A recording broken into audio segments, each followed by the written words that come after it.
So thank you very much indeed for the speech and answer to question. Now we go to Ukraine. Do we have our next guest? Yes, we have. Very good afternoon, Mr. Zhovkva. Good to see you. I know that your time is very limited, but I would like to give a floor to you to talk about your views of current situation in Ukraine and how do you see the situation is evolving. Please, Ihor. Thank you. Thank you. Your Excellencies, distinguished participants of the conference, distinguished audience, it's really a pleasure for me to be invited to such a high-level event and to have an opportunity to speak on the topic which is of vital importance today for today's not only Europe, but for today's entire world. The war against Ukraine, which Russia treacherously waging for already 37 days. What is more important, not only about the state of Ukraine, but among Ukrainians themselves. Ukrainians as a people in the center of Europe, Ukrainians as a free European nation. We recently see some statements of the Russian officials about withdrawing of some troops from some directions. I have to tell you, and we have to all be aware, the war will not end, even with the fact that Russian military will simply leave the territory of Ukraine. And for the time being, unfortunately, they are not leaving. They are just regrouping themselves. And I believe you all know this, and you all understand this. Russia has declared a war against Ukraine, against Europe, against our values, against our civilization as a whole, against the entire existing world order. And I was very pleased to listen to Minister Le Drian, who was France's Minister of Defense, like it was said today, for already 5 years in 2012 and 2017, and particularly in 2014, when Russian troops first occupied the Crimea and then cowardly occupied the Donbas. And that's when it started against my country. And I absolutely support the idea of Mr. Minister that the West have overslept that time. The reaction was weak, if absolutely nothing.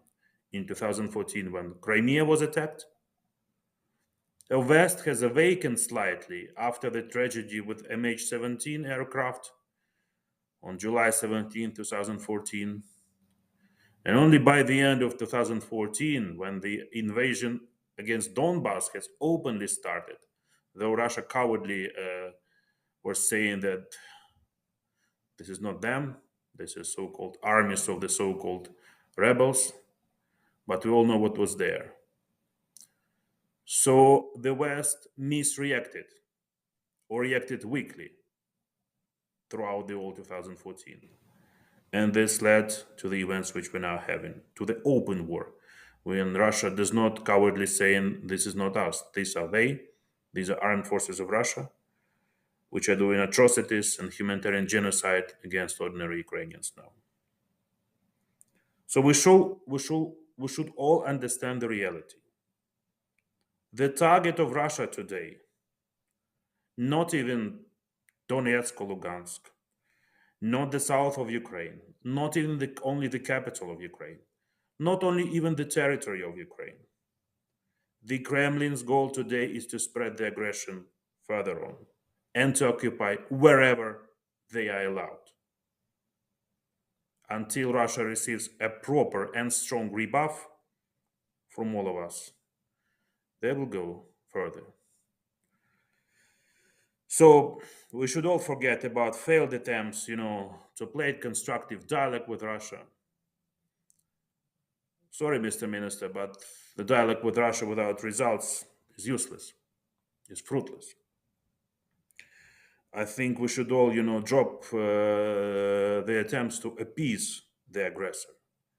And when we in Ukraine hear that it's not high time to implement further sanctions in order not to bring the war any further. Or when we hear the words that embargo on oil would be only introduced when Russia uses biological and chemical weaponry against Ukraine, like one high-level official and one leading European Union country said. That brings a very good signal to Russia. They are weak. They don't know how to react. Ukraine is fighting, but in the end, they will not survive. No one helps them, so we can go further. So Putin and Russia together might be stopped together by all of us, only together. That is what we need to talk about today. And that's what Ukraine expects from our partners. As you gathered here today in peaceful and beautiful Estonia, I'm here in beautiful, which used to be peaceful Ukraine, fighting 37th day of war. We have been able to withstand this aggression, these ground operations. We're doing quite well on the ground. Despite the brutalities, despite the atrocities against the peaceful citizens, despite the constant airstrikes and missile strikes, practically against every city of Ukraine, because there is no safe place now in Ukraine, you have to understand it. Not in Kyiv, not in East, not in South, not in Western Ukraine, which is now being constantly attacked, not only military infrastructure, by Russian cruise missile, but Russian supersonic missiles. Russia attacked not only our land and territory and cities, they are attacking our values, basic human values, because what they're now doing in Mariupol, or what they were doing in Volnovakh, or what they're doing in Izium, is absolutely genocide, is absolutely atrocity. And now, when we decide the fate of our state, the fate of our people, we Ukrainians decide we want to be free. And we will continue to fight to the end, and we will definitely win over the aggressor. First of all, let me start with the appreciation to the MFA of Estonia and the Estonian Foreign Policy Institute for arranging this very important event and for drawing the attention of the whole international community to the war in Ukraine. Really, let me start, since you are in Estonia, so let me start thanking the Estonian friends, Estonian government for huge practical support already provided by your country, for providing javelins, anti-tank systems, for other items and equipment, as well as for the relevant ammunition. This is what helpful. Just, you can believe. One javelin for us now means much more than hundreds of thousands of words of support. And once again, thank you for Estonia. Thank you to Estonia. Thank you to other representatives of other states who are gathering here today for support of us. Fortunately, we do have you. We do have many good neighbors, many true friends, many reliable partners, many reliable institutions, among them EU, UN, hopefully still NATO. And we have many international partners and friends who support us in our strong fight. Political support combined with tangible practical assistance is what is Ukraine needed for the time being. We do believe that no Kremlin-owned media, no Russian propaganda, no false statement of aggressor will harm the united position of all the international community vis-a-vis my country. Several pillars where we need the international support and we need the strength of all of you to fight the Russian aggressor. First of all, the world community must continue and strengthen the sanction policy against Russia. We're thankful for the current level of sanctions which you are rendering, but this is too late, too slow, and far from being enough. I will just remind you the words of my president, who, before the war started, has openly told to your leaders, please introduce the preventive sanctions against Russia, which might have, happened that the war would not have started if those sanctions might have been introduced. Unfortunately, no prevention sanctions against aggressor were introduced in the end of the previous year, in the beginning of this year, and we have what we have. Some of your leaders still were thinking about, dialogue, talking to Russia, not making Russia angry. Look what happened. So now sanctions which are introduced again are good, but not enough. More for this, Russia is trying to circumvent those existing sanctions, trying to find the loopholes, trying to pretend that sanctions don't hurt and sanctions don't matter. They do matter for them. And that's why we do ask our Western partners and friends to increase non-military price of aggression. This is very important. Every Russian bank, not just a few, not just the 7 which were introduced in the first package of the EU, but every Russian bank, including, sorry for that, Sberbank, Gazprombank, which is still used for payments for Russian gas and oil, should be disconnected from SWIFT banking system. Russian oligarchs and politically exposed persons all over Russia should be subject to personal sanctions.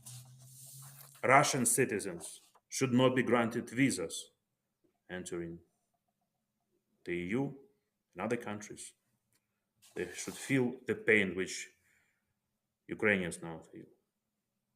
We also call and will be calling for all of you to full embargo on Russian oil, gas, and all Russian exports to the European countries, to the United States, to other countries. When some of your leaders tell us that it's economically painful, yes, it might be economically painful for citizens of European countries, but it's deadly painful for citizens of Ukraine, who die in every minute, every hour, because every dollar or euro which Russia earns trading with your countries, they immediately spend to the military industry. And the military industry immediately produce cruise missiles, calibers, supersonic missiles, which our anti-air missile system cannot detect because they are modern new, they're brand new, and which killing citizens of Ukraine, civilians of Ukraine, children of Ukraine, women of Ukraine. The ports, all the ports in the European countries and worldwide should be closed for Russian ships. And there are still numerous European companies that keep doing business in Russia, again, financing the aggressor against Ukraine, bringing money to the aggressor. Unfortunately, Mr. Minister didn't mention that, but many French companies are still working, despite our appeals to the French business as well as to other business. They still earn money. So probably they should decide on which side they are. If they are on the side of aggressor, okay, this is their choice. We have nothing to do with this. But hopefully this will not prevail. Yes, these measures which we ask, we do understand, might bring some losses to the world economy. But the alternative of not doing anything, or just saying, okay, this current level of sanctions is enough, we will search for loopholes, for other things, but this is where we are. It's not good.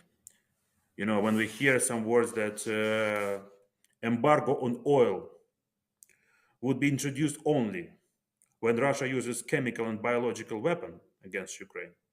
These are the words of one high-level official in one European country. You might remember these words said several days ago. How can we think like this? How many more weapons should Russia use against children, women, civilians, Ukrainian soldiers in order for you to introduce additional sanctions?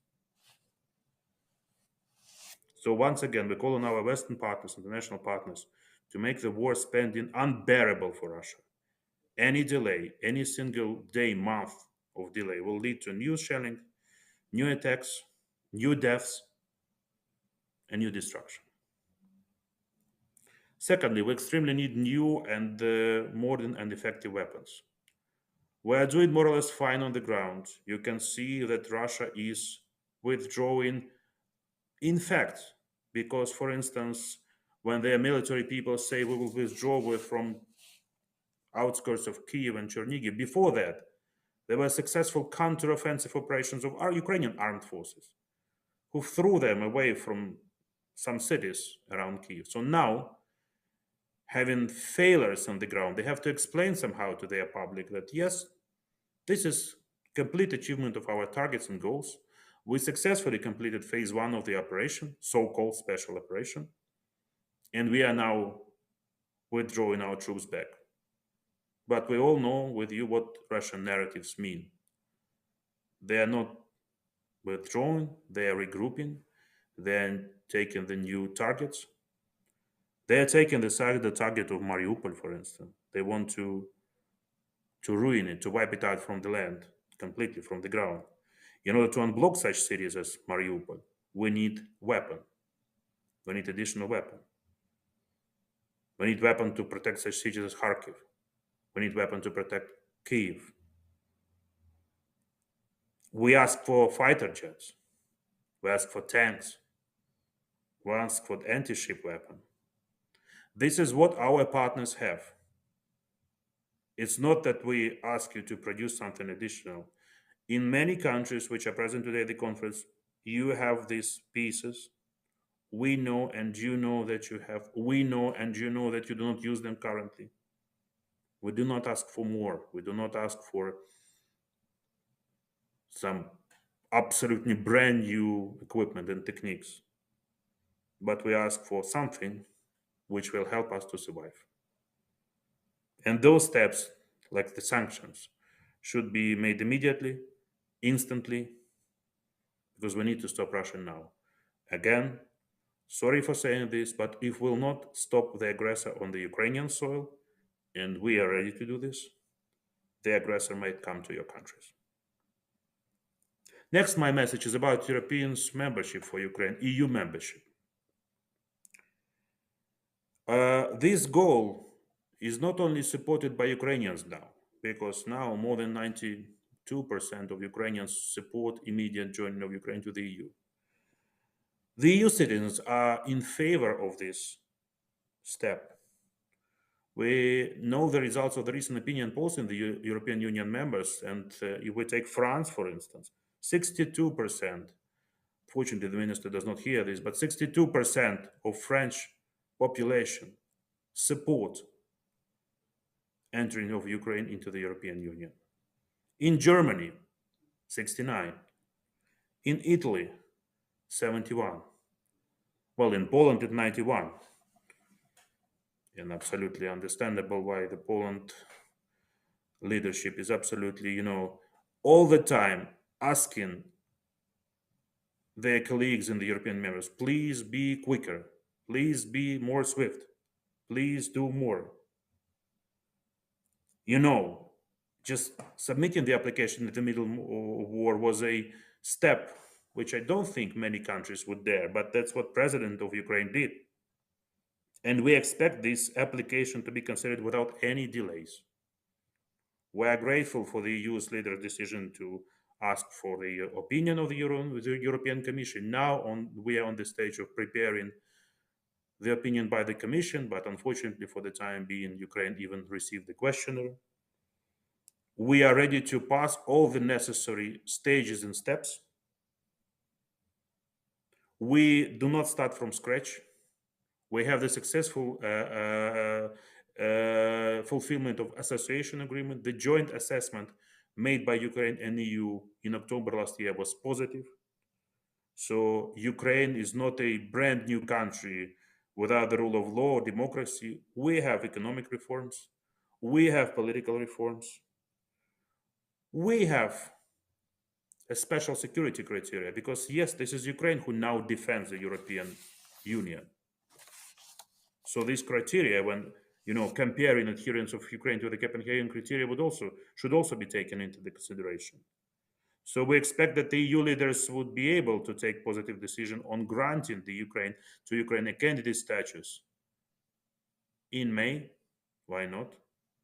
And starting immediately accession negotiations as soon as possible, and as soon as Commission presents its opinion within a couple of months. That's what we were promised by President. of the European Commission, and that's what we expect. And my fourth message is also of utmost importance for us, is that Ukraine is standing for creating a system of clear and reliable security guarantees for not only Ukraine, but for all Europe. After we win, we all should make everything possible for this aggression not to happen anymore against any European state. And if it happens, all the European states are being prepared well in advance, and well enough to withstand this aggression. You are talking today about UN. Sorry, but UN mechanism did not work properly. Neither the Security Council nor other UN institutions have helped to prevent this act of aggression.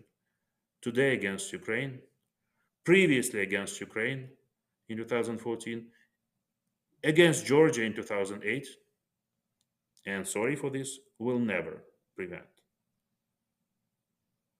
UN is incapable of preventing any aggression. Just like it was the infamous Budapest Memorandum, which we signed in 1994, being deprived of the third largest nuclear potential. And we're counting this memorandum. But even the word guarantees was not in the text. It was insurance instead of guarantees. And the only mechanism which was envisaged by this memorandum was consultations. But even those consultations were not held neither in 2014, when Russia started its aggression against Ukraine, nor in 2022, when Russia started an open war against Ukraine. Again, coming back to the UN, what would you expect from UN if a permanent member of the UN Security Council started an aggression, and that even a resolution cannot be voted in the UNSC, never ever can be voted, even a mere resolution. Therefore, we need a strong need to replace this outdated post-World War II mechanism of security guarantees in Europe, in world, with a new model. Let's have it a new security system of Europe model. Minister was talking today about this. Okay, we welcome the efforts of France, we welcome the efforts of other European Union members, but how can you possibly talk about new European security system in Europe without Ukrainian president? Ukraine is now in the cornerstone of the European security. And that's why when we're now talking with Russians about possible treaty on the hard security guarantees for Ukraine, we're not talking only about Ukraine. We're talking about all of you. That's why we need your countries to be a security guarantors for Ukraine and for the whole European continent. That's why when we're talking about security guarantees, we mention not only US, not only UK, but we mention France, we mention Germany, we mention all our neighbors, we mention such countries as Turkey, for instance. So this task is for all of us. This aggression should never ever happen. After we win, we have to have this clear security mechanism. I don't know where it will lead. I mean the negotiations with Russia, because currently the ball is on their side. They have taken Ukrainian proposals. We are waiting for their reaction. We are waiting for the high-level meeting between my president and president of Russia. My president is ready. President Putin is still not. But we do not have the time to drag on the war, because every minute, every hour, a civilian or a soldier is wounded or even being killed. Based on this, I would like to present my final message, and you heard it from my president, who has already put forward a very clear proposal to create a U-24 coalition of the united for peace. This could be a union of responsible states that have the strength and conscience to stop conflicts, to provide all necessary assistance in 24 hours, if necessary, weapons, if necessary, sanctions, or any kind of support, humanitarian, political, financial, everything you need to keep the peace fast, swift, to save lives immediately. In addition, such coalition could provide assistance to those who are experiencing natural disasters, man-made disaster, or epidemic. Just think about this idea and possible substance of such coalition. We are open to any valuable proposals and thoughts in order to implement such ambitious idea. Dear colleagues, we are continuing to defend our streets, our cities, our villages, our towns, our country, and our identity. Identity of true Europeans, of free people of goodwill. The misuse of its status by Russia at the global arena, in particular within UNSC and the UN and in other international institutions, have already put the Europe and the entire world practically to the threshold of the Third World War. For this crime, Russia must be brought to justice and to punishment. That is why very important to attract the international prosecution institutions to already witness the atrocities and genocide Russia is doing. Being with us today and helping Ukraine is the only way to achieve peace for all of us and to ensure that these awful pages of history will not repeat. Our common future will not and should not echo the darkest time in Europe, which we still remember. So I wish for a fruitful exchange and discussion during this conference. And most important, I wish your thoughts and ideas to be implemented, to be as much as practical as possible, because we need to implement all of your ideas and thoughts in practice in order to help my country, in order to help Ukrainian people, in order to help Europe.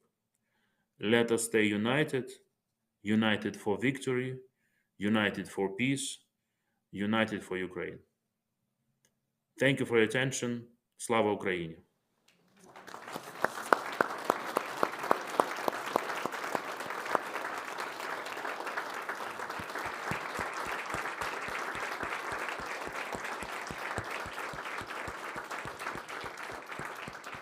Thank you very much indeed, Mr. Zhovkva. I understand that you have time for 1-2 additional questions.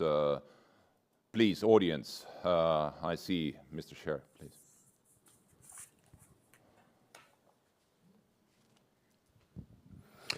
James Shah, Estonian Foreign Policy Institute. Thank you for your very clear and robust remarks. As you mentioned, Ukraine sought security guarantees but ended up with assurances from several countries, including Russia, at the Budapest Memorandum, and we know what the result of that was. My question to you is why in your current bilateral negotiations with Russia, are you proposing to include Russia as one of the countries that in future will be expected to guarantee Ukraine's security? Thank you.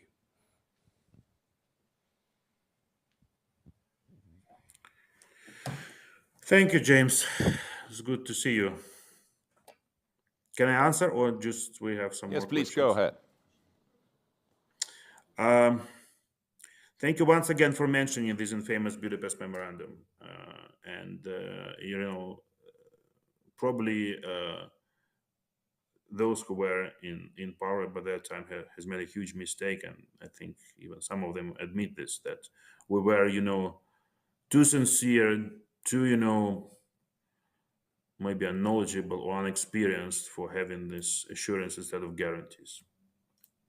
And that's why now when negotiating, we should not repeat those mistakes. The question about Russia. Like Minister Le Drian told, Russia will not place itself somewhere else. The same as Ukraine, bordering Russia, will not place itself somewhere else. Maybe we would be dreaming to place Ukraine somewhere in place of Switzerland, I don't know, somewhere in other continents. But we are there, and we will be neighboring Russia forever. We will definitely not come to the state of events which used to be even before 2014 or definitely before 2022. And yes, Russia should not only bear responsibility for what it did already, but Russia should bear responsibility in future. And yes, Russian signature should be at this security guarantees treaty. But not only Russian signature, not only the signature of Russian president, ratified by Russian parliament. We do not believe currently, we have big experience, even before this war, Russian guarantees only. That's why we need international leaders, international powers to be present at the same table, to be signing the same document, which should bear an equal status for all the countries' signatures, which should lay down clear procedures, order of command, if you will, what will happen, when it will happen, and how it will happen. And mere fact that Russia will know what will happen should prevent them from doing what they have done. Again, coming back to the subject, if Russia would have known what sanctions would have awaited her, maybe they would think about an open aggression. If Russia would have known how the Ukrainian skies could have been closed, they would probably think whether to invade. If Russia would have known what weaponry would Ukraine possess, they would probably think. Russia miscalculated in several items. They miscalculated the strength of Ukrainian armed forces. They miscalculated the strength of their armed forces, and they were not expecting to such high level of support, partially practical support. So now they have to know what awaits from them in future. Thank you, Ihor. And I have only one more question left, and Svetlana Tsikhanovskaya would like to ask you one. Please, Svetlana. Good afternoon, Mr. Zhovkva. My name is Svetlana Tsikhanovskaya. I'm a democratic leader of Belarus. You know that free Belarusian people are standing with Ukrainians, our brothers and sisters. My question is, when you negotiate with Russia, do you insist on full withdrawal of troops from Belarusian territory as well? And if it's possible at all? Thank you. Thank you, Svetlana. Really, the position of your country is important, and thank you for the efforts you are personally doing. Really, we have to understand that, unfortunately, Russian current leadership, or I would not call it leadership, current representatives of the Belarus power are going hand in hand. Definitely, it is very important to withdraw Russian troops from the territory of Ukraine. And this is where we currently concentrate. But you are putting very right question, because we do see where the aggression also comes from. Luckily, some people of your country still do understand the danger of direct entering of Belarus troops to Ukraine, and understand the consequences of what will happen if they enter. That's what Russia lacked before 24th of February 2022. So now your country, your armed forces, see it, feel it, and hopefully will make the right conclusions. So thank you very much, Mr. Zhovkva, Deputy Head of Presidential Office of Ukraine. Thank you very much for your frank and sincere comments and views you shared with us, and please keep safe. Long live Ukraine. Thank you. Thank you. Thank you very much.